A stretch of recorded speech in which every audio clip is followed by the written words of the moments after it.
welcome to this video that is going to be another volume 1 try vlog. If you're unfamiliar with these videos from me, I'm just going to read a volume of manga or a couple and tell y'all my immediate thoughts right after. What spurred this on this time is I've kind of been in a reading slump, honestly.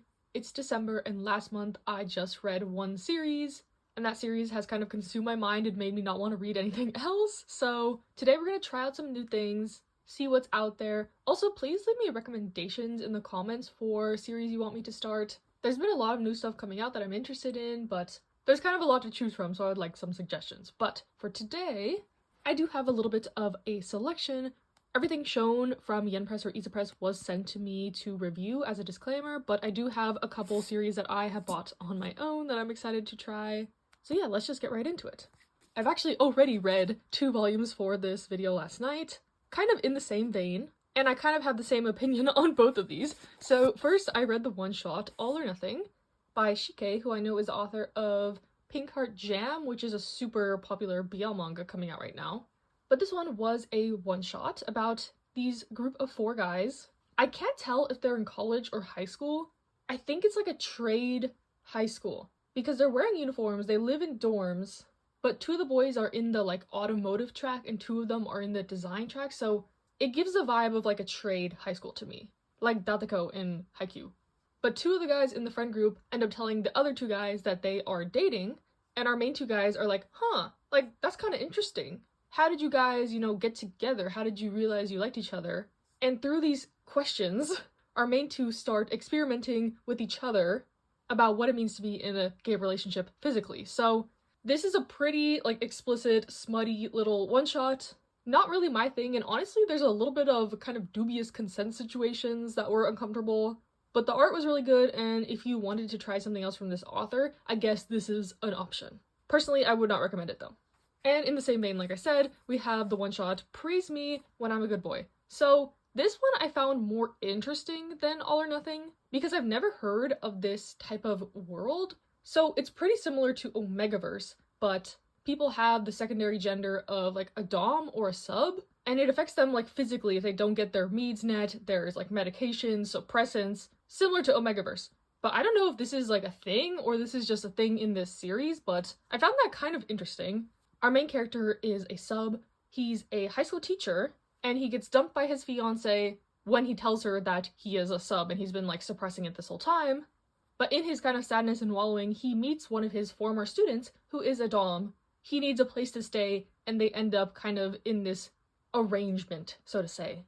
This one is also a pretty sexually explicit one with some dubious consent. When they enter this kind of dom and sub space, sometimes they lose their memories and they can't remember, what happened, and it starts out in a rough spot in my opinion, but as you go through the volume, it gets better when they iron out some of the, details of their arrangement, I guess. But the fact that this guy is his former student is really questionable to me. And yeah, the kind of dubious situations, for sure. So 2 kind of duds to start the video, I guess. But I think it just boils down to these not being my taste as much. I'll read anything that's sent to me for review purposes. Sometimes it's good to get out of your comfort zone a little bit, but these volumes will definitely be going in a giveaway somewhere down the line for someone who would enjoy these more.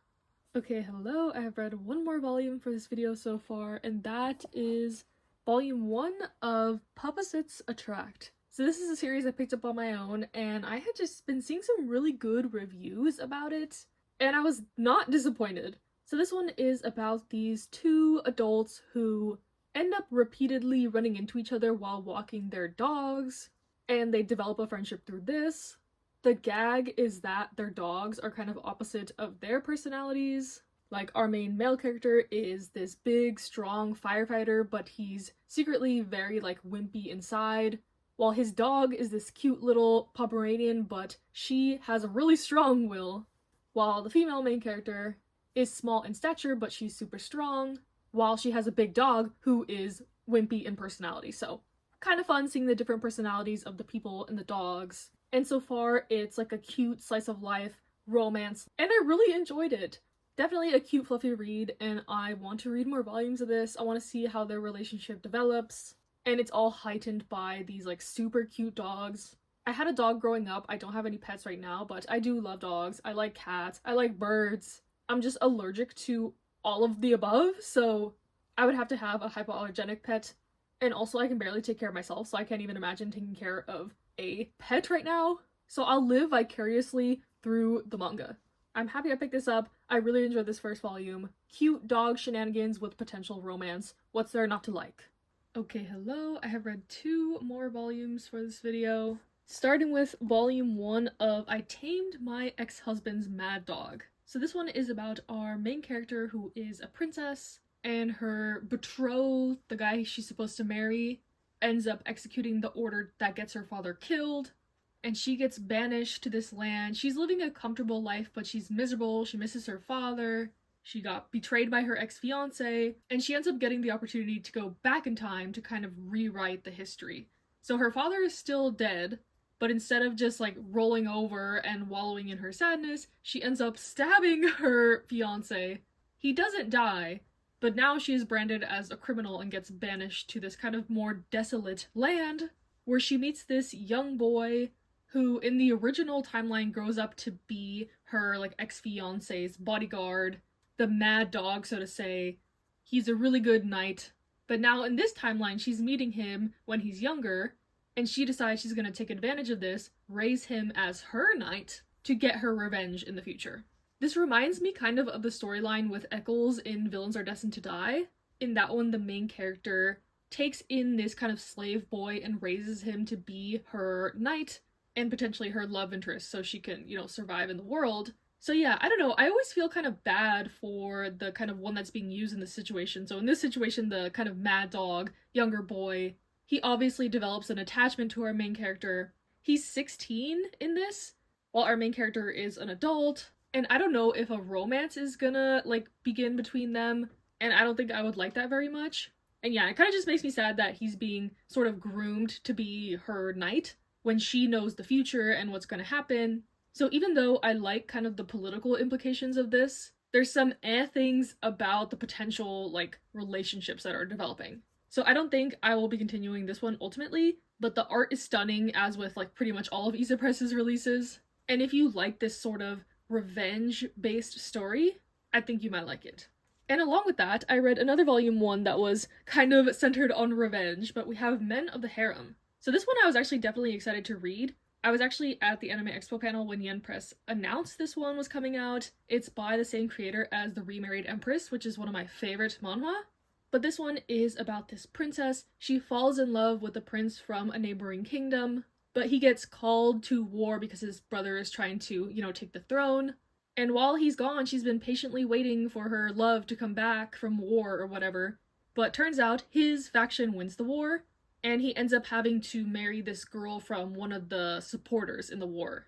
And obviously our main character is heartbroken. She's been waiting for this guy all these years. They meet, and he's like, don't worry, this is just a political marriage. I had to do it. Give me 5 years and we can get back together. But at this point, our main character is like, screw this, no, how can you expect me to wait this long? You're gonna have mistresses and concubines and consorts and whatever, so I'm gonna have to watch all this happen for 5 years, no, thank you. And due to the political climate in her own kingdom, she ends up becoming the emperor or the empress. And she decides she's gonna have her own harem of all these guys. Her motivations seem to be revenge, to kind of show this other guy, okay, if you're gonna do all that, then I'm gonna do all that too. But an added layer is, I think she just doesn't want to pick a husband right away. She was sort of thrust into this situation. She had to kill her half-brother and become this kind of ruthless leader overnight. So yeah, I don't know, I like the plot of this one. This one seems to be much more politically leaning. I'm really curious how it's gonna go with this kind of harem. Since she doesn't want to pick a husband right away, I feel like these guys in the harem are gonna be sort of competing for her affection. And I'm curious to see how that goes. I like a good The Bachelor style story, so I'm not mad at it. Our main character is kind of a girl boss like Navier in The Remarried Empress, who I like a lot, so yeah, I'm definitely intrigued to read more of this one. I like the premise. All these guys know what they're getting into this situation. They're willingly agreeing to be in this situation in the hopes of, becoming the official royal consort and moving their families up in the political ladder, which is very normal when the emperor is a man and has all these, women in his harem. So she's like, why can't I do that too? And you know what, sister? I support you. So I found this to be a fun first volume, and I plan to continue it. Okay, hello, we have another manhwa volume 1 that I've read. I have a lot of manhwa stocked up actually, so you'll probably be seeing more in this video, but I read volume 1 of My Secretly Hot Husband. So this volume 1 was great in my opinion. It is an isekai one, and we all know how I feel about my isekai royal setting ones. They're like my bread and butter at this point, honestly, but this one is kind of a mix of like Cinderella and Beauty and the Beast. So our main character has lost her parents, she's been taken in by her aunt and uncle and kind of treated as a servant. And it turns out that her uncle has made a pact with like this evil demon lord of the north, and he agreed to send one of his daughters to be married to the evil demon lord or whatever. And of course he would never send one of his own actual daughters, so he ends up sending his niece. But when she gets there, she realizes that this evil demon lord is not what he's cracked out to be. He's actually really shy and timid and self-deprecating. There's just a lot of bad rumors about what's going on in the north. And once our main character discovers like how kind he actually is, she wants to stay here and try her best to be kind of the queen or empress or evil demon lady of this land. So she uses her skills from her previous life to help him out, help defeat kind of the monsters up in the north. And at one point he has to go away on this quest, this journey. There's a time skip, and now he's come back to kind of reunite with our main character and fix the problems in this world. But I really like this setup. Our main character is super smart. She's able to lead kind of their troops while her fiance is away on his journey. They come to trust her, they come to love her. She's good to the people. But people from like neighboring kingdoms are pitying her because they think she's married to like this monster, but she's like the only one and the people in the castle who knows his true nature. He wears this mask to hide his quote-unquote ugliness. For some reason he thinks he's the most like heinous person in the world, but he's actually super attractive under the mask. So our main character definitely doesn't want to let him go.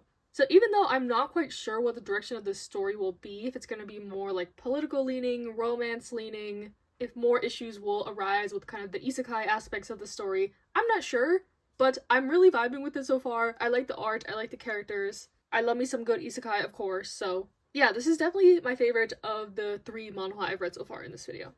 Hello, I have read another volume of manhwa for this video, and that is volume 1 of Semantic Error. So I know this one has a live action drama with Seham from K&K. The new boy group member to BL Actor Pipeline is real, but I haven't watched it, so I had no context going into this. And overall, I did like this volume. It's about our main character in college. He's pretty stoic, pretty set in his routine. He has a like strong moral compass, and he's in this class and they have this group project and none of his group members help. So he does the whole thing on his own. He gives a presentation and tells the professor like, no one helped me with this, like don't give them any credit. And one of his group members ends up not being able to graduate because he failed this class because of this, like not getting credit on the project. So this guy kind of makes it his mission to get his revenge a little bit after trying to reach out to our main character, trying to explain the situation, but the responses he's getting are super cold. He's unapologetic. So that's when this guy is like, okay, like I'm gonna mess with him a little bit because I need to stay on campus because I didn't get to graduate, so might as well have some fun with this. So it turns into kind of a tit for tat, one-sided kind of beef relationship. And I am honestly not one for an enemies to lovers relationship. That is like my least favorite relationship dynamic. So that's why when I figured out this was the direction it was going in, I was kind of about the whole thing. So we'll see. I'm willing to continue some more volumes. Maybe I'll watch the drama. But for now, I'm kind of lukewarm on their relationship dynamic. But that could change depending on how this goes. The love interest character is pretty interesting. Like, he wasn't really that mad about the whole grade situation, but because our main character was unapologetic about it, that's when he was like, okay, well, let's have some fun with this. But he's also like, well, why do I care so much about this? Like, I kind of want to be his friend, but like, he doesn't want to be my friend. So he's experimenting with like how to get under his skin, either being really nice or kind of mean or doing stuff on purpose to upset him. And now our main character is also kind of reevaluating his feelings. Like, why is he getting to me so much? Why is this bothering me? XYZ. So I feel like it could have a good relationship progression. I just don't really like enemies to lovers because I feel like if the foundation of your relationship is on like conflict, it's bound to fail kind of. So maybe this will prove me wrong. But so far, I'm liking it. The art is great. I like the characters individually. And I like the college setting. They're older characters. They're like 25. I find myself actually really heavily relating to the main character. I agree with all his points, so I don't know what that says about me, but yeah, we'll see how this one continues. But I think, especially if you really like enemies to lovers dynamics, you will like this one. Okay, hello. I have read another, technically not a volume 1, but a one-shot short story collection, and that was Nude Model by Tsubasa Yamaguchi. So I was originally interested in this one-shot because it is by the same author as Blue Period, which is one of my favorite series, so this was kind of a no-brainer for me to pick up. And honestly, I thought this one was a little bit of a mixed bag. There are 3 stories in this, and one I really liked, one was okay, and one was just kind of meh to me.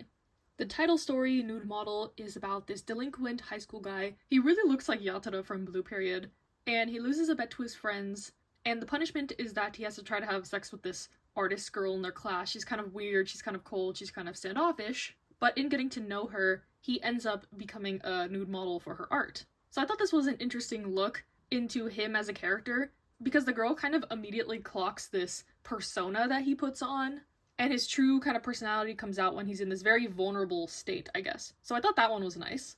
And I guess I forgot to mention, but this is an 18+ mature volume. I don't know how much detail I want to go into about this, but the second story is about this high school boy who kind of spreads this sensitive recording of himself to the boys in his class, while in turn he's very rude to this one girl who has kind of a bad reputation of being promiscuous because of the way she looks. And when the tables kind of turn on their situation, it makes him realize the errors of his ways. So I'll put the triggers for that one, but this was my least favorite of the 3 stories. And then the last one, which was my favorite, is about this vampire bar and this doctor who is scared of blood. So she starts going to this bar to kind of get herself used to blood, and as it happens sometimes with these kind of like host clubs, she falls for one of the vampire host guys there, which I thought was an interesting dynamic. So yes, overall, I thought this one was, I guess, okay. There was like a good, an okay, and an eh story. But if you're a fan of Blue Period, I would check this out. The art is stunning, gorgeous, gorgeous gowns. I love it, if for that alone. So I think I will keep this in my collection. I tend to like to collect all the works of an author I like, even if I don't necessarily love all the works. Like, as you can see back here, I have a bunch of Natsume Ono stuff, I have some Taro Matsumoto, I have all of Aizawa's works printed in English, but yeah, Nude Model, an interesting little one-shot, uncomfortable at times, but I think that was the point. The point is definitely to make you uncomfortable with some of these stories and scenarios, unfortunately depicting stuff that happens in real life. So, a little introspective, the vampire story is a little quirky, some self-discovery aspects, stuff like that. Okay, hello, I have read another volume 1. Well, technically 2 volumes of a series. I read the omnibus for Colette Decides to Die. So this is a series. When it got announced and when it came out in physical print, I had just been hearing so much buzz about it, so much hype. So I picked it up recently, and I'll just say it definitely lives up to the hype. This first volume was so good. It follows our main character Colette, who is an apothecary in the village, and she is just so overworked. She's the only apothecary, she's getting calls day and night, barely has time for herself. And there's this kind of legend that if you fall down this well, you'll be transported to another world. So she is like at her breaking point, so she just decides to go down the well, and it ends up dumping her off in the underworld, where she meets the lord of the underworld, Hades. So this is definitely a Greek mythology inspired story.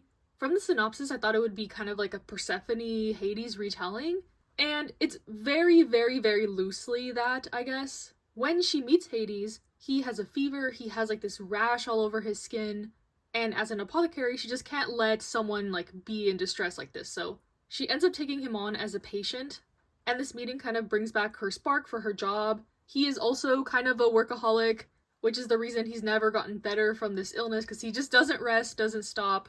So they have like a similar work-life balance, which is non-existent, and honestly, I relate to both of them in that aspect. Some of the dialogue in this hit a little too hard. This past week at work has just been soul draining to me. It's been affecting my mental and my physical health, and reading this made me take a step back a bit and kind of just think about things in my own life, which is a sign of a top-tier manga in my opinion, if it can, you know, teach you applicable lessons or give you some applicable lessons. So yeah, I don't know, I really enjoyed this. You meet other kind of Greek mythology characters. You see her kind of treating ailments of people in her village. So it gives the vibe a little bit of the Apothecary Diaries without the mystery aspects. And there's also a lot of reflections about life and death, living a fulfilled life, being a good person. Like, I think this is a really great manga so far. And I'm happy that I listened to the great reviews. The art is also gorgeous, the characters are so pretty. I'm always a little about a kind of like supernatural being, ex-human romance, but it seems like it's gonna be very slow burn on the romance front. And so far, that is not the main focus of this manga. It's more of like a human drama, introspective, slice of lifey vibe. And yeah, I'm just really enjoying it. I don't know what more to say. There is like a one-shot in the middle of this that is decent about a girl and her senpai who has graduated and reconnecting with him. But it is interesting that the first chapter was originally a one-shot, and it definitely reads like that. I can see why the story ended up continuing due to people liking the one-shot so much. So the first volume is a little disconnected, but once you get into the second volume, the story like really flows. And I can't wait to read more of this. I don't know if this is a completed series or ongoing in Japan, but I highly recommend from this first omnibus, I guess. It was great. Also, as someone who works in the medical field, this also hit really close to home in that aspect as well. I feel like if you're like in high school or college and thinking about going into a medical career, I would really recommend this. I don't know if this is a tangent, but when I was in college, seeing like the people who were in my classes who were going to be doctors and going to pursue medical school, sometimes I saw people's motives were not in the right place, so to say. So yeah, for my job, I travel to a lot of hospitals and research facilities, and interacting with doctors there can be hit or miss. So yeah, ignoring that tangent, I guess. I think anyone could really take a lot from this manga in terms of just how to be a good person. So hopefully I didn't stray too far from the plot, but yeah, check this out. I highly recommend. Hello, it's actually been about 2 months since I last read a volume for this video, but we're back and we have a couple more to get through. This actually worked out because I ended up getting some more volume 1s that I didn't have previously, including Kill the Villainess Volume 1. So Ice Press sent me this one recently, and it seemed like the series had a lot of hype behind it. They sent a whole like press release with it, so I figured I had to check it out ASAP, and I am very happy that I did. It's not gonna come as a surprise that I liked a isekai villainess manhwa, but this one is about a girl who gets transported into this novel as the villainess, but her main thing is she wants to go home. I feel like a lot of these villainess series, the main character either had like a pretty bad life or they died, so like this is kind of their next chance at life. But she wants to go home. She's uncomfortable in this new world. She's unfamiliar with everything. She feels like some guilt at tricking these people, but then she also like doesn't have as much sympathy because she sees these people as characters. So this dives into a lot of topics I haven't seen in a like villainous manga. So I really enjoyed this first volume. The art is stunning, of course, and I'm definitely eager to read more. She's already tried like dying multiple times to try to get sent back to her world, but now she has to enlist the help of like either a priest or a witch. So there's kind of some mysteries to solve about like the way this world works and the timelines and stuff like that. So yeah, everything I could ask for in this type of series, and I'm happy to continue. I also really enjoyed volume 1 of Why Rayliana Ended Up at the Duke's Mansion. This is one I purchased myself recently after getting a lot of recommendations for it, and I can see why this volume 1 was really good. I think I like this more than Kill the Villainess, but they were still both good. This one is about a girl who dies and ends up getting reincarnated isekai'd into this romance novel that she's read as kind of a side character who ends up getting killed by her fiance. And her thing is, well, I don't want to die again, so how can I get out of this? And she ends up forming kind of a contract with this Duke character. He's super powerful, so he's technically like above where her fiance was, so this is a step up for her. And she figures her parents like won't get mad if she ditches her previous engagement to level up with this other guy. But this guy is definitely like morally gray. He's technically like the protagonist of the story, so he's supposed to be getting with this other girl who hasn't been introduced yet. But she entices him by like saying she knows what's gonna happen with like politics and stuff like that because she's read the novel. So she's gonna act as sort of his advisor a little bit. But I like the dynamic because he's very like smiley, happy-go-lucky in public, but deep down he has sort of a more twisted personality. So it's a political arranged marriage where they don't exactly get along. They kind of vibe with each other's true nature, quote-unquote, right away. So yeah, I don't know, I really like the dynamic. Questionable, like morally gray characters working together to get like what they want out of the situation. No one's like naive in this situation. So I like the vibes, and I know this one has a lot more volumes out already, so I will be looking for more, especially if there's like a sale or something that I see. But yeah, I'm not sure if the series is completed, or just like longer ongoing, but I'm interested to know. And with that, I think this video will round out nicely with one more volume. I'm actually going to unbox it in this video. Suddenly, this is an unboxing. But from Barnes & Noble, I got this volume 1 of Fall in Love, You False Angels. I have not read this one. I've just heard some really good reviews about it. I think it's about these two seemingly like popular, perfect students, but they're actually delinquents in their personal life. Something like that. So give me like an hour or 30 minutes and I'll be back to share my thoughts. Okay, I'm back, kicking my feet and giggling because this volume 1 was so cute. My impression of the premise was sort of correct. So this one is about these two in high school. It's the class president girl and the vice president guy, and they are seemingly like the most perfect people. They're so kind. They're like the school beauties. Everyone loves them. But they do secretly harbor like this different personality, I guess. Our main character, the girl, is just a little bit more rough around the edges than she portrays. She's not necessarily a delinquent, quote unquote, but she has a little bit of a temper. She has a strong will. While he is like more the same, he's more like playful, whimsical, but hides that side at school. It's implied he has maybe a little bit of a delinquent past, and that he looked up to his childhood friend who has since kind of changed his image too. So the way they sort of reveal their personalities to each other is that she's getting kind of harassed on the train. He's trying to resolve it amicably, but she gets fed up and just, tells these guys off. And that flips the switch in him as well to be like, oh, okay, we can be ourselves around each other. And that's kind of the core of their relationship. And our main character is finding herself falling for like him as a whole, like whether it be his, light side or his dark side. That's what she refers to them as. And it's just super cute. I love the art style. It's very bubbly. Both the main characters are gorgeous. So aesthetically, this is pleasing. The plot is good so far. I like the characters. This was a really strong volume 1 in my opinion.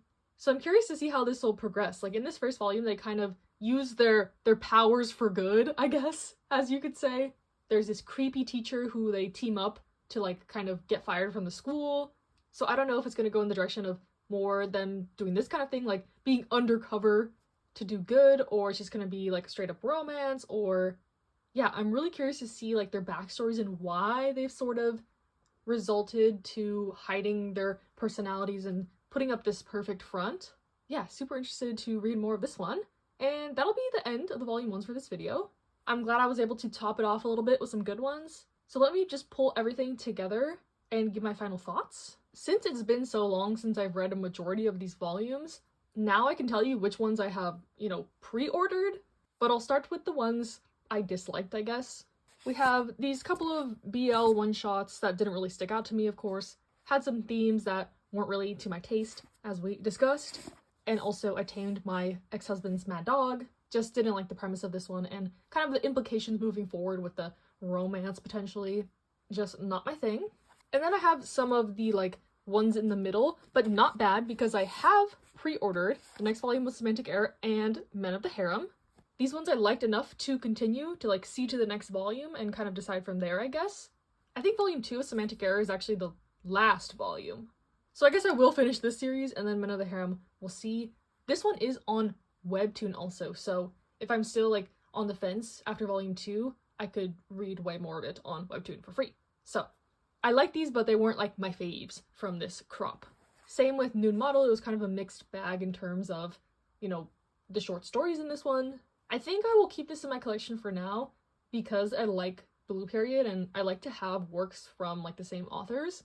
I have a handful of works from Asumiko Nakamura that aren't my favorite, but for completion purposes I like to have them, so for now this one is staying. But then moving on to the chunk that I really enjoyed, there's quite a bit. So this was a successful volume 1 trivlog in my opinion. I have pre-ordered the next 2 volumes of My Secretly Hot Husband. I really like this volume 1. I pre-ordered volume 3 of Opposites Attract, and I need to buy volume 2 because it's already out. Super cute one. I don't read a lot of manga about pets or involving pets, even though I do like animals, so this is a little something fresh in my collection in my opinion. These ones that I just talked about, I love me, my good, villainous, isekai, fantasy setting, royal court type stuff, so right up my alley. Nobody's surprised that I like these. Fall in Love, You False Angels. super curious to read more and learn more about these characters. I need to look at the release schedule for this, and next time there's a pre-order sale, I will be pre-ordering more of these. And my favorite thing from this video was definitely Colette Decides to Die. I have pre-ordered up through like Omnibus 4 or 5, whatever is up on Barnes & Noble, I did so. But I missed volume 2, so I need to buy that. But yes, I think this is shaping up to be a super special series. I liked the plot, I liked the characters, I liked how it delved into a lot of different topics, and I'm very excited to read more. So yeah, that was the video. Hope you enjoyed. Sorry it took me so long to finish this up. The holidays and the beginning of the year are just always so hectic, but yes, let me know if there's any new series you've been reading recently, if you tried any of these ones that I've mentioned, if you have more insight into the future of some of these series, like if it continues to be good or dips in quality, whatever you want to tell me, let me know. Stay safe, stay happy, stay healthy, and I'll see you in the next one.